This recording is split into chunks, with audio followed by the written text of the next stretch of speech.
Zimbabwe has significant lithium deposits, ranking first in Africa and sixth globally.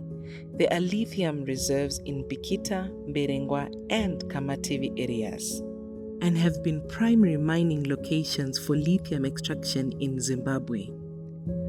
The top lithium producing areas in the country include the Bikita Minerals mine located in Masvingo province, the Kamativi mine situated in Matabeleland North province, the Zulu Lithium project located in the Fort Rixon district of Matabeleland South province, and the Arcadia Lithium project located in Goromonzi district near Harare.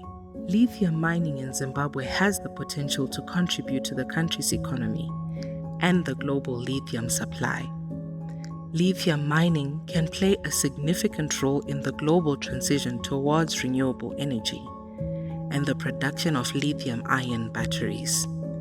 In the heart of Masvingo, Zimbabwe, lies a hidden tale of environmental devastation, where the pursuit of wealth collides with the fragile balance of nature. Masvingo, a land once adorned with natural beauty, now bears the scars of progress. As the scramble for lithium and other so-called critical minerals unfolds, the environmental degradation being caused in the process is far-reaching. Sinomine Minerals in Bikita is the largest lithium-producing mine in Zimbabwe. The Chinese-owned company is believed to hold one of the world's largest known deposits of lithium.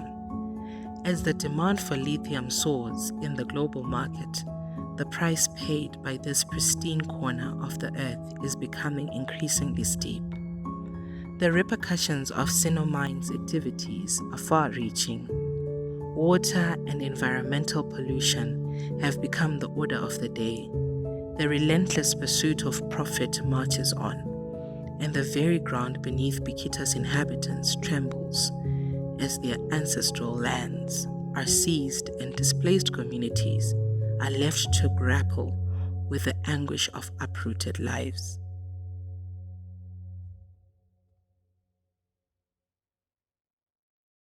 The lithium projects in the country, it was a great opportunity because it's a resource that is sought after in the world right now.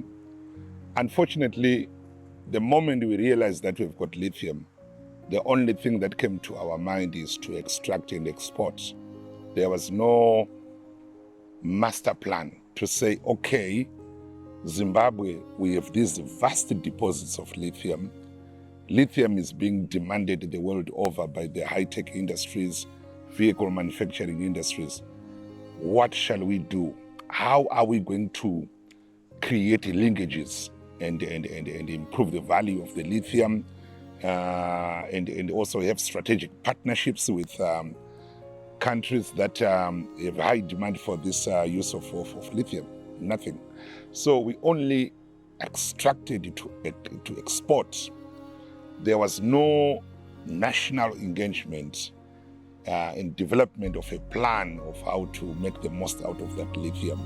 So I say it is a missed opportunity in that we are sitting on something which the whole world wants, but we are thinking in a very narrow way of how to get freebies out of it, how to eat the crumbs that are falling from the table. But we are not going for the bread, for the meal itself. It is China, which is, they have a better plan with our lithium than Zimbabwe itself. And that is a tragedy. The issue of Sinomine in Bikita, when they entered that place, they had a fraudulent environmental impact assessment process where the Murape community, which is the most affected by lithium mining, was not consulted. They went to consult a community or a village which is yonder and which is not going to be affected by the lithium. And that is a fraud.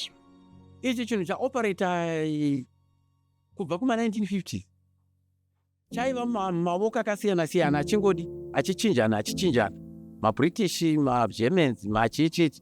Saka havachaoni kuti vanoti tingagotora tingaitachi kuti yavanoti iya teitora mugodhi wongochishanda. Saka ipapo nokuda kuti hatina chotoziva, hatizivi mutemo, vanongoti iya yakatiitwa kudhara. Vanokuudzai kuti inoitwa chete pokutanga kana vanhu vaida kutanga kumaina chii, vaida kutanga kuita mining panzvimbo. Saka ipapo vanoti nzvenga hakuna kumunenda. Ndagara munomu ndakangogara zvezvo vachingotaura havo imbaini kuti muchabuda. Hatidaibvunza nguva yose, munogotibudisa kuno kune minda yedu toiwane minda. Toona minda yedu futi. Gare uye wombera minda iyi. Chitionesai kuti mungatiitawo sei nekuti bvisa kwamuri kuita. Vari kuramba miti yedu, vari kuparadza miti yedu. Workers at Bikita Minerals are facing several labor grievances that are happening at their workplace. One biggest issue is the living wage. They are crying for a living wage. They are basing their argument, and we are saying the salaries that they are earning is not commensurate to the level of production that is happening there. So we are seeing production going high on daily basis, but the salary is very low. Hora dzinorova idzi hadzisiri hora idzi dzanatongorova idzi, ihora dzinodavira kusvika kurikira kwadeureko. Ikarova pana penoita ngoti pasi panodengenyeka kudai nguva diki yozoti uchirika kuguma kudai. But vanhu vese vava nedzimba dziri kuafektwa vese havana kana chavanoiwana, no compensation at all. Kudai vadzimwe dzengo vaita sokuti noti vati nyarare kana vana vava vachipinda mabasa. Dzimba dzose dziri kuparara, hapana chavanenge vachiti vanoti vanowana kana kuti chimwe chinhu chokuti chei, hapana. Then vachiuisawo kana mamaprojects munzvimbo yokuti kuda vanhu vangadai vakazomira vakadai voiro zvazvirina. Deno zvaiva nokuti vanhu vaiti vari padhuze chaizvo vanoti chiutsi chiya chinotenderera chiyaichi vaipota vachivapa mikaka kana chichi kana zvimwe zvokudaro. Asi kune kusina, because chinhu chachona chose icho chiri risk kuutano hwavanhu.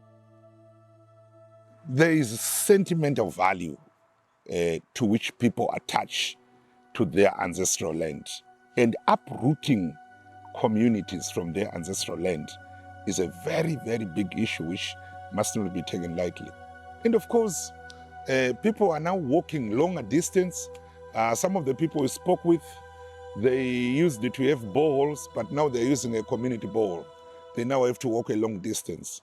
There is enclosure of the commons, like the forests, grazing lands. People no longer have access to that land. They are now living like squatters in their own land. And with these overzealous security guards, people are arrested for trespassing and all those things. They start forcing those women to pour the water down when they catch them taking water for domestic use. And that is violence of a very high order, because water is a basic human right. And when you take away people's right to water, you have taken many rights along with that right. The right to life itself is taken away. The right to health is taken away. So all those things are concerns for the community. Pollution inoitwa nesino mine, ndingati one tineyatoti sound noise pollution, whereby you see kuti it's an industrial area. Matraki anenge achitinhira, mahora anenge achitinhira 24/7, madynamites avanoputa paya anoaffecta community yakati kure chaizvo, kusanganisira mawadhi akaita samawadi tikofu. Wozi hora yakatorwa izvi panapa munotoinzwa ichicherwa muBikita Minerals munoindwa izvi. Ma-communities yakaita se part of Gutu, ward level muya, ward 30, ana ward 10, nyika kunoti chama during the night unochinzwa noise yema-trucks every day. Ngenzwa meeting noma-trucks ndezvinoputisa. Takatarisana nenyaya yehora, dzimba dziri kutsemuka,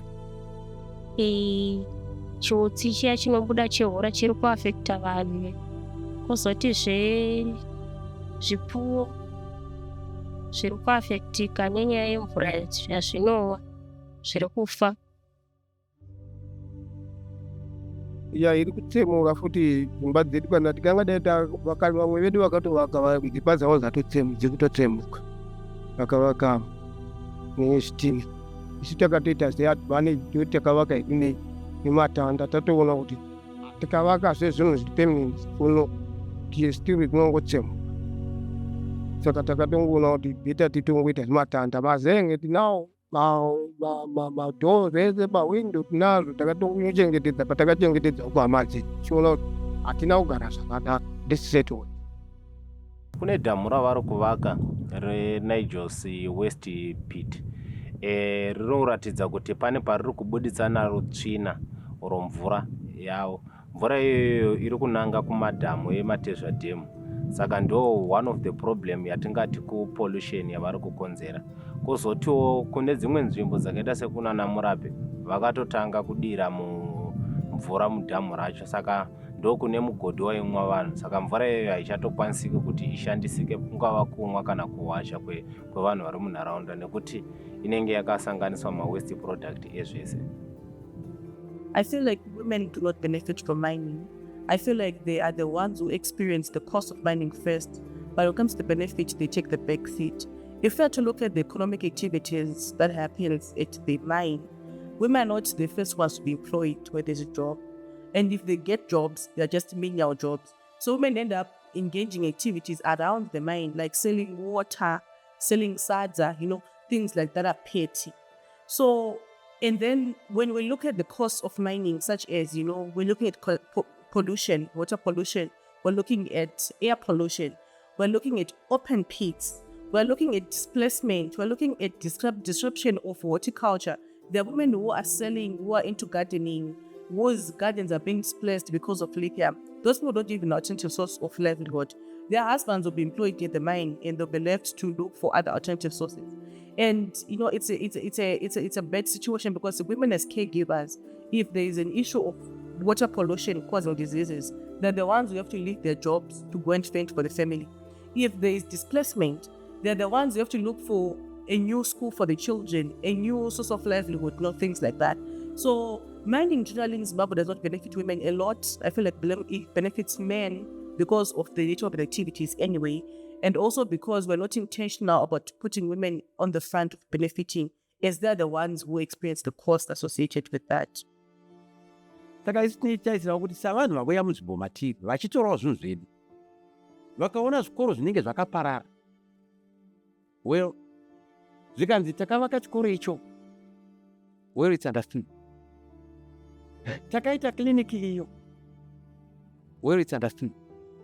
Saka life yachona sai kuti uti tinobva kupi tichiti marodzi edu akasha.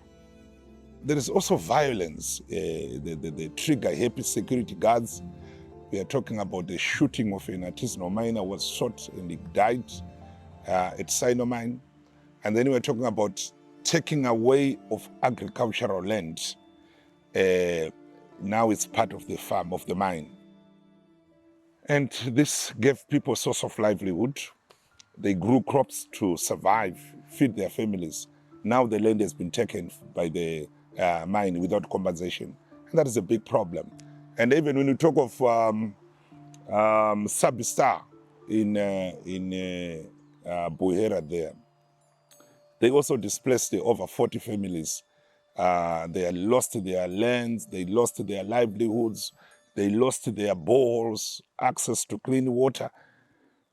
All those externalized costs of mining are not talked about, but the people on the ground, they feel robbed. They feel that mining has brought some form of aggression and violence against them. Safety standards are not being adhered to. If in safety clothing, PPE is not provided adequately. We have also seen workers being forced to work long hours, 12 hours in the mining industry, when the law requires them to work 8 hours. Mukutaura vanogona kutaura kuti kune vanhu vari kupinda mabasa nezvinyorwa zvavo, asi mabasa ari kungowanikwa nevaya vari padhuze neushe. kana kuti vaya vari padhuze nevakuru vebasa. Asi zviri zvekuti vanhu vari munharaunda hapana vamwe vanhu vakanzi vakambopinda basa. Vanhu vazhinji vari munharaunda ndivo vakangogara. Vanhu vanotobva kunzvimbo dziri kure vachiuya vachizopinda mabasa. We are saying Ministry of Mines, even ZIDA, should also create a labor desk within its structures so that when investors come, we take them through the labor processes, the labor regulations, what we expect in terms of working environment, what we expect them to follow in terms of the Labor Act. But this is not happening. We are seeing these guys already starting to mine. And if you start to engage them, they seem to not understanding that there is a labor law that must be followed.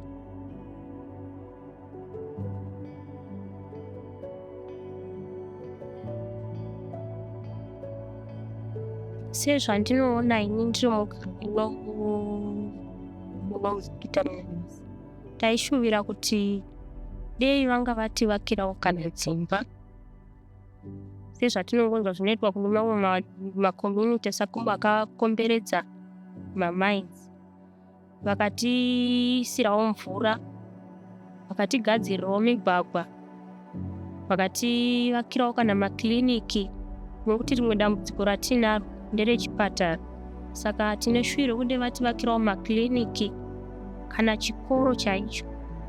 So we really need to have a comprehensive law or laws that address this issue of value chain and that put host communities at the forefront, and that recognizes that in those host communities, that those who are more marginalized than others, we're talking about the youth, the women, the people with disabilities, they should have a role to play, in the value chain of this lithium.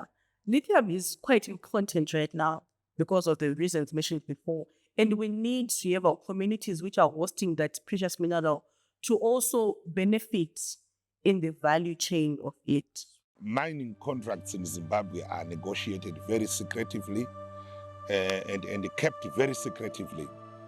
So there is a need for government to be very transparent about the contracts so that people can understand what is it that this investor is coming is bringing to the community. That transparency can also extend to the environmental cost. What are going to be the likely environmental costs out of this event, mining process? And then, of course, there is need for a master plan. Before you start mining, you need a master plan of what do we want to get out of this mining project? What form of linkages are we going to set up between the mining project and other sectors of the economy? How is this mining going to speak to infrastructure development, say road construction? How is this mining project going to contribute to the health of the community? How is it going to contribute to education? And we need to think beyond mining and say, even if mining is gone, what are we going to remain with? So when we also look at alternative livelihoods, there's need to help the community jumpstart alternative livelihood projects, which also take care of the needs of the youth who are crying because of unemployment. Women, they are marginalized even in mining. They are not given opportunities to work in mining because they said they are weak and all those things. So there is need for that master plan. And more importantly, there is need for dialogue among all the stakeholders, the company, the government, the people on the ground, various interest groups, civil society, community-based organizations. People need to come together. When we talk about these things, it should not be like we are planning a war, but people must be free. It's our resources. That's why we as Zimbabweans, we need to talk about our natural resources and find common ground among all stakeholders so that no one feels they're being robbed or being marginalized or being victimized by virtue of staying in a place that is resource rich.